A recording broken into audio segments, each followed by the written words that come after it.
Planets of solar system. First है mercury. Mercury जैसे हमने यहाँ पे सीरियल वाइज पढ़ा है, तो सबसे कौन सा है? फर्स्ट है मर्क्यूरी। मर्क्यूरी के बारे में हम रीड करेंगे। The planet is close to the sun. Sun के सबसे नजीक वाला जो प्लेनेट है वो है Mercury. It is yellowish in colour, उसका येलो कलर है। मर्क्यूरी डजंट हैव एटमॉस्फेयर और सैटेलाइट, उसके पास कोई एटमॉस्फेयर नहीं है और कोई भी सैटेलाइट नहीं है। From the earth we see Mercury in the sky for some times before sunrise and after sunset. Mercury को हम कभी अर्थ पर से देख सकते हैं, कब? जब कभी कभी before sunrise and after sunset. Second है वीनस।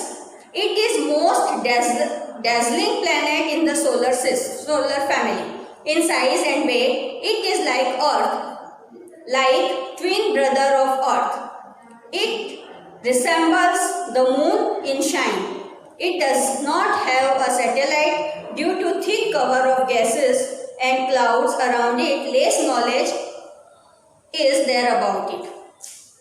ये साइज और वेट दोनों में अर्थ के इक्वल है। इसकी कोई भी सैटेलाइट नहीं है, इसको हम अर्थ का ब्रदर कह सकते हैं, लेकिन ये इसके आसपास गैसेस और क्लाउड्स का बहुत बड़ा घेरा बना हुआ है, जिसके कारण हम इसके बारे में ज़्यादा इंफॉर्मेशन कलेक्ट नहीं कर सकते। थर्ड है अर्थ। अर्थ जहाँ पर हम रहते हैं। Earth is located between Venus and Mars. Earth किसके बीच में है? वीनस एंड मार्स के बीच में है। Earth complete one rotation around the sun on its axis in 24 hours. अर्थ क्या करती है? अपने एक्सिस के ऊपर एक राउंड पूरा लगाती है, तो उसमें कितना टाइम लगता है? 24 आवर्स। 24 आवर्स जो लगता है उसको हम बोलते हैं 1 day. While the Earth complete one revolution around the sun is 365 days.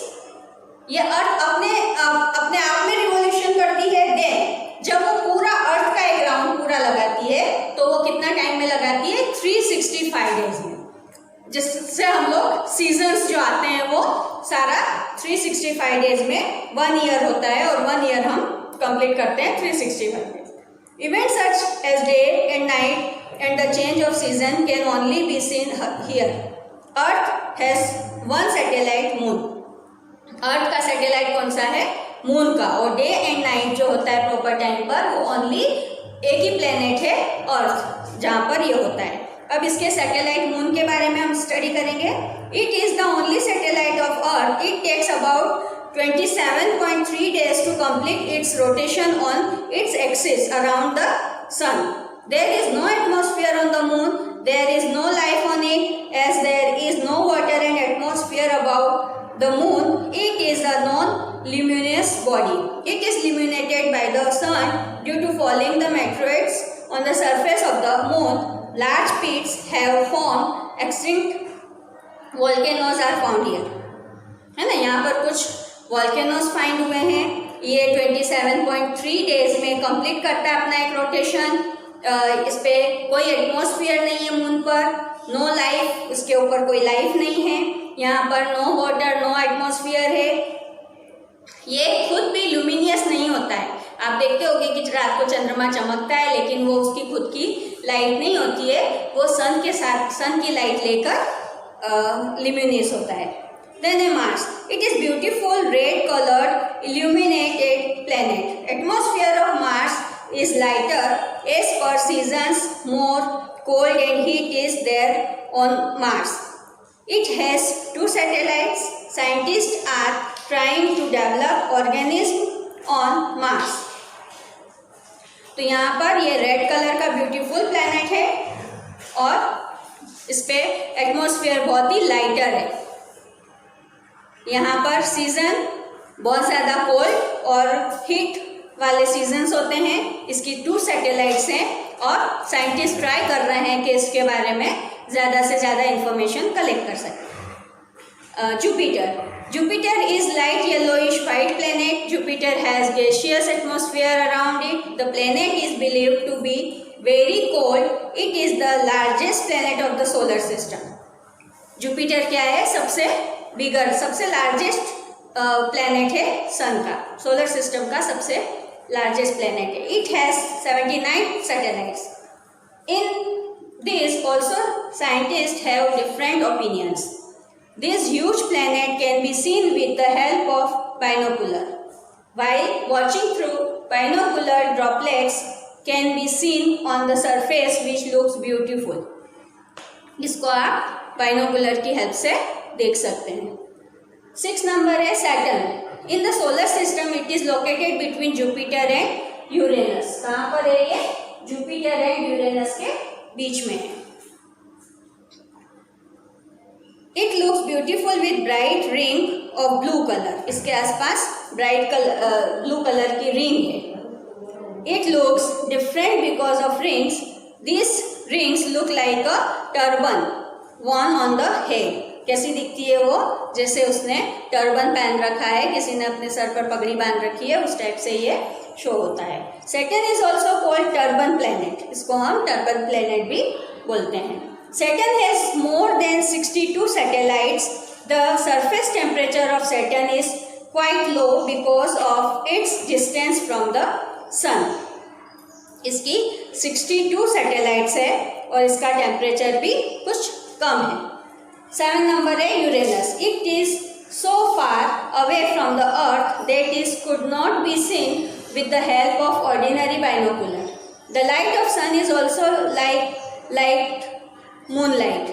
An astronomer named William Herschel discovered the planet in 1781. This planet is very cold. क्योंकि ये काफ़ी दूर है, 7 नंबर पे आता है, सन से काफ़ी दूर है, इसके लिए इस पर लाइट बहुत कम जाती है. मून की तरह इसके ऊपर लाइट सन का लाइट जाता है, इसलिए ये बहुत ज़्यादा कोल्ड है. इस यहाँ पर बहुत ज़्यादा कोल्ड एटमॉस्फेयर होता है.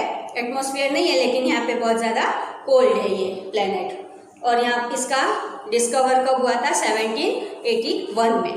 लास्ट है Neptune. This planet is green in colour. It's atmosphere contain a toxic gas called methane. Seasonal variation is observe on this planet like earth. यहाँ पे अर्थ के जैसे सीजनल वेरिएशन होते हैं, लेकिन ये इसका ग्रीन कलर है और ये इसके एटमॉस्फेयर में बहुत ज़्यादा टॉक्सिक गैस है, मीथेन नाम की टॉक्सिक गैस है. देन है meteoroids.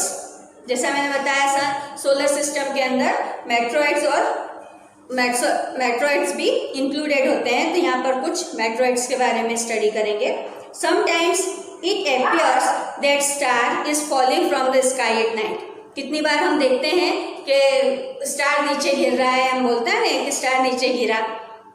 Actually star do not fall. Small pieces of stone rocks moving in the sky or small parts of planet are called meteoroids. किसको बोलेंगे meteoroids? Small pieces of stones और rocks जो space में घूमते रहते हैं, वो कभी अर्थ पर गिरते हैं और कुछ पार्ट्स प्लेनेट का सम पार्ट्स टूट कर गिरता है, तो उसको हम meteoroids बोलते हैं. These meteoroids are quickly drawn towards Earth because of gravitational force. जैसा कि अर्थ में ग्रेविटेशनल फोर्स है, तो वो अर्थ उसको खींच लेती है, जिसके कारण वो यहाँ पर फॉल होता है. At this time, a bright line is seen in the sky, for which we say the star is falling. Some of meteoroids which are not burnt fully cause huge crack in the earth. Koyna Lake of Maharashtra is believed to be composed due to falling of such meteoroids. In Saurashtra near धजाला a meteoroids had fallen which weighed 40 kg. तो यहाँ पर gravitational force के कारण जो अर्थ पर meteoroids गिरते हैं, उसके कारण कि बहुत सी बार बहुत ज़्यादा बड़े होते हैं, जिससे क्रैक्स हो जाते हैं. तो यहाँ पर एक कोयना लेक महाराष्ट्र में है, तो लोग बिलीव करते हैं कि ये इसके मेट्रॉइड्स के फॉलिंग के कारण लेक बना है. और सेम सौराष्ट्र में नियर धजाला, वहाँ पर भी एक 40 kg वेट था, वैसी एक मेट्रॉइड्स नीचे गिरी है, fall. Constellations. In wider sense any set of stars और even a single star is called constellation. Some of the constellation have specific shape because of mass of star. It sometimes looks like a goose or sometimes like an eagle. There are total 27 constellations like Ashwini, Revati, Vishakha, Puranvasu, Orion, Rohini, Pushya, Arya, Swati, etc. 27 constellation है, उसमें से हमको ये कुछ name दिए हुए हैं. 2 or 3 constellations surrounded the moon for which we have to look at sky continuously. Remembering the name of constellation is not easy, but they can be easily memorized by repeated viewing and understanding. Some names are remembered as they are associated with auspiciously work, like at the time of Pushya constellation, gold and silver is purchased. बहुत सारे constellations होते हैं और उनके नाम learn करना हमको proper नहीं कर सकते. 27 है. आप स्काई में देखोगे तो अलग अलग टाइप के कॉन्स्टिलेशंस आपको स्काई में दिखाई देंगे. इसमें से एक है जो पुष्य नक्षत्र बोलते हैं उसको, जिसमें गोल्ड और सिल्वर खरीदना अच्छा माना जाता है. Thank you.